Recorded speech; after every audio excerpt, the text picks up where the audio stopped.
قبلها وبالآخرة هم يوقنون أولئك على هدى من ربهم وأولئك هم المفلحون إن الذين كفروا سواء عليهم أأنذرتهم أم لم تنذرهم لا يؤمنون اعوذ باللہ من الشیطان الرجیم بسم اللہ الرحمن الرحیم رب اشرح لی صدری ویسر لی امری واحلل عقدۃ من لسانی یفقہوا قولی رب زدنی علما۔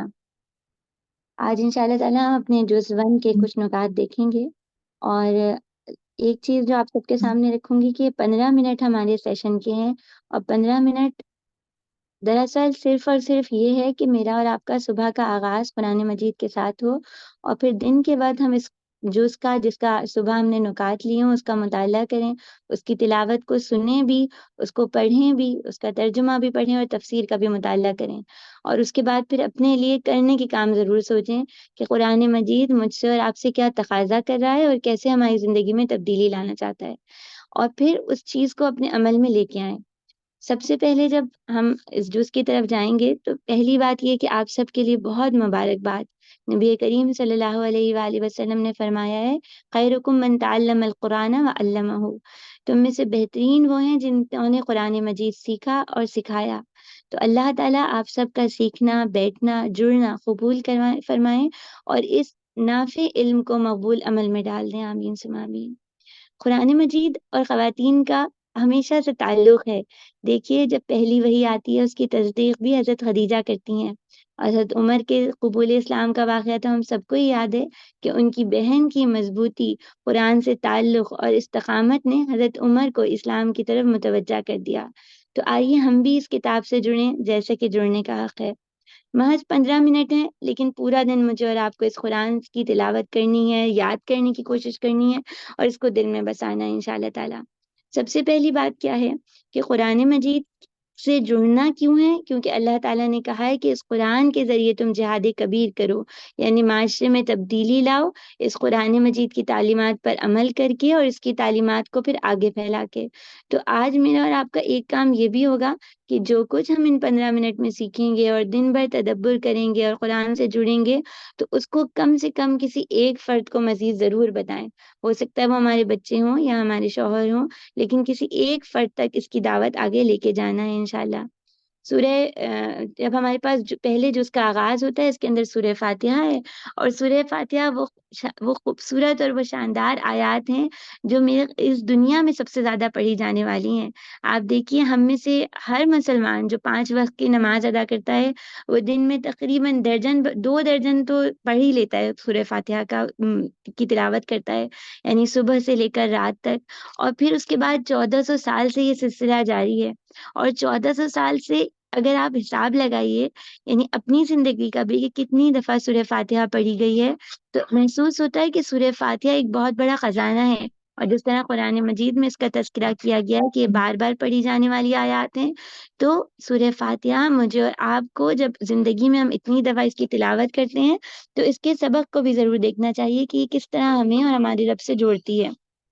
اللہ تعالیٰ اس میں ہمیں سے کہتے ہیں الحمدللہ رب العالمین، تمام تعریفیں اللہ رب العالمین کے لیے ہیں۔ تو پھر ایک چیز جو آج کا میرا اور آپ کا ورکنگ پوائنٹ ہے نا، وہ یہ کہ تعریفیں ہماری نہیں ہیں بلکہ تعریف اس رب کی ہے جس نے کوئی بھی صلاحیت یا صفت یا خوبی ہمارے اندر پیدا کی ہے، اور جب ہم اپنے رب کے شکر گزار ہوں گے اس معاملے میں تو اللہ تعالیٰ اس کے اندر خیر اور برکت اتار دیں گے انشاءاللہ۔ پھر سورہ فاتحہ میں ہی ہم کہتے ہیں نا ایاک نعبد و ایاک نستعین، ہم آپ کی ہی عبادت کرتے ہیں اور آپ ہی سے مدد طلب کرتے ہیں۔ تو پھر آج ہمارا ایک اور ورکنگ پوائنٹ یہ ہے کہ زندگی میں ہر معاملے میں مجھے اور آپ کو بار بار اپنی نیتوں کو بھی اللہ کے لیے خالص کرنا ہے، اور جب بھی کوئی پریشانی آئے نا تو کسی بھی تھرڈ سورس سے پہلے اللہ سے جڑنا ہے، اللہ کو پکارنا ہے، اللہ سے مدد مانگنی ہے۔ سورہ بقرہ کا آغاز ہوتا ہے جز 1 میں، اور سورہ بقرہ بہت پیاری صورت ہے، دل کے سکون کا ذریعہ ہے، قرآن مجید کے تمام مضامین اس کے اندر آ گئے ہیں، اور یہ روشنی بھی ہے، نور بھی ہے، اور اس کے اندر اتنا کچھ سیکھنے کے لیے اللہ تعالیٰ نے اس کے اندر جو بنی اسرائیل کی قوم ہے اس کا تذکرہ کیا ہے، اور تفصیل سے ہمیں بتایا ہے۔ کیوں؟ کیونکہ میں اور آپ اپنے اندر بھی جھانکیں، جو کچھ بنی اسرائیل کے رویے تھے وہ ہمارے اندر تو نہیں آ گئے، جیسے کہ اللہ کے رسول صلی اللہ علیہ وسلم نے بتایا بھی ہے نا کہ تم پچھلی قوموں کی پیروی کرو گے، یہاں تک کہ اگر وہ گوہ کے بل میں داخل ہوں تو تم بھی ایسا ہی کرو گے۔ تو پھر مجھے اور آپ کو بہت چوکنا ہو جانا ہے۔ سورہ بقرہ جو ہے، اچھا ایک چیز، پچھلے رمضان میں جب ہم نے کیا تھا تو ہم نے خلاصہ قرآن کیا تھا، یعنی ہم نے 15 منٹ میں تمام آیات کے مضامین کو دیکھنے کی کوشش کی تھی، اور یہ بہت چھوٹی سی کوشش ہے، لیکن اللہ تعالیٰ اس کے اندر برکت عطا فرمائے۔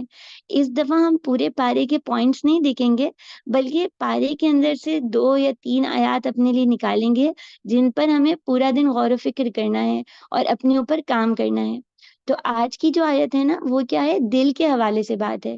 سورہ بقرہ دل کے اوپر بات کرتی ہے کہ دل ہی وہ مقام ہے جو سب سے معزز ترین بھی ہے، اور جیسے کہ نبی کریم صلی اللہ علیہ وآلہ وسلم نے فرمایا کہ انسان کے جسم میں ایک لوتڑا ہے، اگر وہ صحیح ہے تو پورا جسم صحیح ہے، اور اگر وہ خراب ہے تو پورے جسم کی حالت خراب ہے۔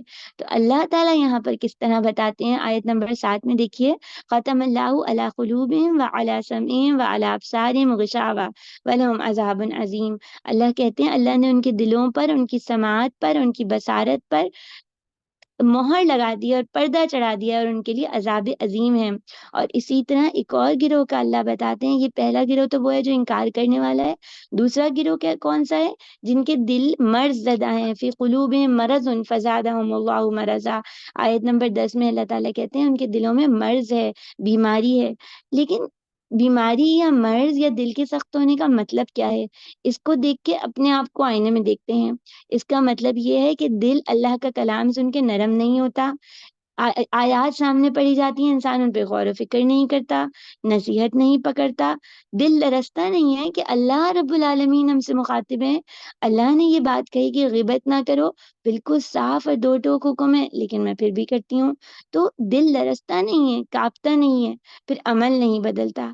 اور یہ جو مرض زدہ دل ہے یا بند دل ہے، اس کا مطلب یہ بھی ہے کہ قرآن کی تلاوت کی جاتی ہے لیکن اگنور کر دیا جاتا ہے، اس پہ عمل، اس پہ غور نہ فکر نہ توجہ نہ خواہش، کچھ بھی نہیں۔ پھر اسی طرح یہاں یہ بھی سوال آتا ہے نا کہ وہ کیا چیز ہے جو دلوں کو مرض زدہ یا بند یا سخت کر دیتی ہے؟ تو وہ گناہ ہیں، گناہ ہیں جو انسان کے دل کو، جیسے نبی کریم صلی اللہ علیہ وآلہ وسلم نے بتایا نا کہ انسان ایک گناہ کرتا ہے، اس کے دل پر ایک سیاہ داغ لگ جاتا ہے، اور اگر اسے وہ توبہ اور استغفار سے نہیں مٹاتا تو ایک وقت آتا ہے کہ دل بالکل سیاہ ہو جاتا ہے اور بالکل الٹے پیالے کی مانند ہو جاتا ہے جس میں کوئی خیر داخل نہیں ہو سکتی۔ تو پھر مجھے اور آپ کو اس رمضان میں ٹارگٹ کرنا ہے کہ کوئی گناہ نہ کریں، اور گناہ ہو جاتے ہیں، ہم کمزور ہیں، بھول ہماری فطرت میں رکھی گئی ہے، تو پھر مجھے اور آپ کو کیا کرنا ہے؟ ہر گناہ کو توبہ اور استغفار کے ذریعے اللہ کی طرف پلٹنے اور ندامت کے ذریعے دھو ڈالنا ہے۔ اور پھر یاد رکھنے کی بات کیا ہے کہ ان الحسنات یذہبن السیئات، جو نیکیاں ہوتی ہیں وہ برائیوں کو لے جاتی ہیں۔ تو میں اور آپ جو دن بھر دن گزاریں گے نا آج، تو نیکیوں کی تلاش میں رہیں گے، کوئی چھوٹی سی بھی نیکی ہوگی تو اس کو مس نہیں کریں گے، اور اسی طرح کسی گناہ کو چھوٹا نہیں جانیں گے، چھوٹے چھوٹے کانچ بھی بڑی تکلیف دیتے ہیں، تو بچ کے رہنا ہے۔ پھر اسی طرح ہمیں دل کے لیے دعا بھی مانگنی ہے، یا مقلب القلوب ثبت قلبی علی دینی، نبی کریم صلی اللہ علیہ وآلہ وسلم کی یہ دعا ہے، اور ان کی یہ دعا بہت۔ تو پھر کیا کرنا ہے؟ ہمیں دن بھر اس دعا کا بھی اہتمام کرنا ہے، اور یہ سمجھنا ہے کہ ایمان اور ہدایت سب سے قیمتی تحفہ ہے، کوئی کچھ چرا کے نہیں لے جا سکتا۔ اگر کسی کے پاس ہدایت اور ایمان موجود ہو تو اس کی حفاظت کرنی ہے، کیونکہ اس کا دشمن طاق میں لگا ہے، جس کا تذکرہ سورہ بقرہ کی آیت 30 سے 39 میں اللہ تعالیٰ رکھیں گے ہمارے سامنے۔ قصہ آدم علیہ السلام کا تذکرہ آتا ہے، اور اس میں اللہ تعالیٰ جس طرح بتاتے ہیں نا، آپ دیکھیے آدم علیہ السلام جنت میں موجود ہیں، اللہ تعالیٰ کا انہوں نے فرشتوں کا سجدہ انہوں نے دیکھا، اللہ نے انہیں علم سکھایا، جنت کی رونقوں میں موجود ہیں، لیکن شیطان جو ایمان اور ہدایت کی طاق میں لگا ہوا ہے وہ کیسے انسان کو بلاتا ہے؟ سیکھنے کی بات کیا ہے کہ میری اور آپ کی بھی طاق میں لگا ہوا ہے، اور اس نے حضرت آدم علیہ السلام کے لیے کیا چیز کو پکڑا تھا کہ جنت میں ہے، اور جنت میں کون نہیں رہنا چاہے گا، کوئی بھی جنت سے نکلنا نہیں چاہتا، تو اس نے ان کو اس طرح کی کچھ بات بتائی کہ تمہیں ہمیشگی کی زندگی مل جائے گی، جنت کا قیام مل جائے گا اگر تم اس درخت کا پھل کھا لو۔ وہ ایک چھوٹی سی خطا، وہ ایک چھوٹی سی نافرمانی، لیکن وہ کیا ہے؟ وہ شیطان کا طاق میں لگنا ہے۔ تو مجھے اور آپ کو بھی چوکس ہونا ہے، ہمارے وہ کون سے پوائنٹ ہیں اپنے ڈیزائرز کو یا اپنی ان چیزوں کو، اپنے نفس میں چھپی ہوئی ان خواہشات کو پہچاننا ہے جہاں سے شیطان میری اور آپ کی طاق میں لگا ہے کہ ایمان ہم سے چرا کے لے جائے۔ اور پھر یاد رکھنے کی بات کیا ہے کہ ہر غلطی پر لوٹ کے اللہ کی طرف آنا ہے، اور توبہ بھی کرنی ہے، استغفار بھی کرنا ہے، اور کفارہ بھی دینا ہے، جو کچھ بن پڑے وہ کرنا ہے۔ اور توبہ اور استغفار میں کیا ہے؟ ایک دل کی کیفیت ہے اور ایک زبان کی کیفیت ہے، تو دونوں چیزوں کو سنبھال لینا ہے۔ پھر ہمارے سامنے قصہ آدم میں جو ایک اور چیز آتی ہے نا، وہ شیطان کا جرم آتا ہے۔ شیطان نے جو پہلا جرم کیا ہے اس کائنات میں، وہ کیا ہے؟ حسد بھی ہے، کبر بھی ہے، رب کے فرما برداری کا انکار بھی ہے، اور عیب لگانا بھی ہے۔ تو آج کے دن ہمیں بچ کے رہنا ہے، بار بار چوکنا ہونا ہے، کہیں حسد تو پروان نہیں چڑھا، کہیں میں بلا وجہ لوگوں سے جیلس تو نہیں ہو جاتی، کہیں میرے دل میں کبر تو نہیں ہے۔ اور کبر بڑی مشکل ہے، بہت بڑی مشکل ہے کبر۔ نبی کریم صلی اللہ علیہ وآلہ وسلم نے فرمایا لا يدخل الجنہ، جنت میں داخل ہی نہیں ہو سکتا کون بھلا؟ جس کے دل میں ذرہ برابر بھی کبر ہو۔ تو آئیے اپنے دل کا جائزہ لیں۔ ایسے تو بہت آسان ہے کہنا کہ میرے دل میں کوئی تکبر نہیں ہے، لیکن پتہ نہیں کون سی بڑائی چھپی رکھی ہو۔ تو اپنے دلوں کو صاف کرنا ہے ہمیں۔ اور پھر رب کا انکار۔ آج کا دن میرا اور آپ کا پکا پختہ ارادہ باندھ لیں کہ ہمیں کسی چھوٹی سی چیز میں بھی نافرمانی نہیں کرنی، اور کسی دوسرے انسان میں عیب نہیں لگانا۔ کبر کیا ہے؟ مسلم کی حدیث میں نبی کریم صلی اللہ علیہ وآلہ وسلم نے کیا بتایا ہے کہ حق کو قبول نہ کرنا اور لوگوں کو حقیر جاننا۔ تو پھر کیا بات ہو گئی کہ وہی حضرت آدم علیہ السلام والی دعا میری اور آپ کی زبان پہ رہنی چاہیے، ربنا ظلمنا انفسنا وان لم تغفر لنا وترحمنا لنکونن من الخاسرین۔ اور پھر اپنے دل سے یہ جو پہلے پہلے جرائم تھے نا جو شیطان نے کیے ہیں، ان کی چھانٹی لگانی ہے کہ کہیں ہمارے اندر کہیں موجود تو نہیں ہے۔ اس رمضان المبارک میں یہ برائیاں اپنے اندر سے ہمیں دور کرنی ہے۔ پھر اسی طرح آیت نمبر 44 میں اللہ تعالیٰ ایک اور چیز بتاتے ہیں، اتامرون الناس بالبر، کیا تم لوگوں کو نیکی کا حکم دیتے ہو اور اپنے آپ کو بھول گئے ہو یہاں جبکہ تم کتاب پڑھتے ہو؟ تو دیکھیے نبی کریم صلی اللہ علیہ وآلہ وسلم جب معراج کے سفر پہ گئے تھے نا، تو کچھ لوگوں کو دیکھا، اللہ ہم سب کو اس بات سے پناہ میں رکھیں، وہ کون سے لوگ تھے؟ ان کے ہاتھ آگ کی خینچیوں سے کاٹے جا رہے تھے۔ کیوں؟ کیونکہ وہ لوگ تھے جو دوسروں کو تو تعلیم دیتے تھے، دوسروں کو تو کہتے تھے کہ نیکی کے راستے پہ چلو، ان برائیوں سے ان گناہوں سے بچ جاؤ، لیکن خود ان کا دامن آلودہ تھا اور خود وہ عمل نہیں کر پاتے تھے۔ تو پھر کیا ہے کہ مجھے اور آپ کو اپنا بہت دھیان رکھنا ہے، یعنی آکسیجن ماسک خود بھی پہننا ہے اور دوسروں کو بھی پہنانا ہے۔ اور ہم خواتین ہیں نا، اللہ کے رسول صلی اللہ علیہ وآلہ وسلم نے ہمیں بتایا ہے نا، کلکم راعین، تم میں سے ہر ایک راعی ہے اور اس سے اس کی رعیت کے معاملے میں سوال کیا جائے گا، اور عورت راعی ہے اپنے شوہر کے گھر کی۔ تو میرا اور آپ کا کیا معاملہ ہے؟ اپنی بھی حفاظت کرنی ہے، اپنی اولادوں اور اپنے گھر میں موجود افراد کی بھی۔ یہ ایسا نہ ہو ہم باہر لوگوں کو نیکی کی دعوت دیتے ہوں، گناہوں سے روکنے کی بات کرتے ہوں، لیکن اپنا ہمارا حال پتلا ہو۔ پھر اسی طرح ہمارے پاس ایک اور چیز جو آئے گی اس پارے میں، وہ آیت نمبر 45 میں بہت پیارا پیغام ہے، وَاسْتَعِینُوا بِالصَّبْرِ وَالصَّلَاةِ۔ اللہ تعالیٰ کہتے ہیں جب بھی مسائل آئیں، پریشانیاں آئیں، صبر اور نماز سے مدد لو۔ صبر کیا ہے؟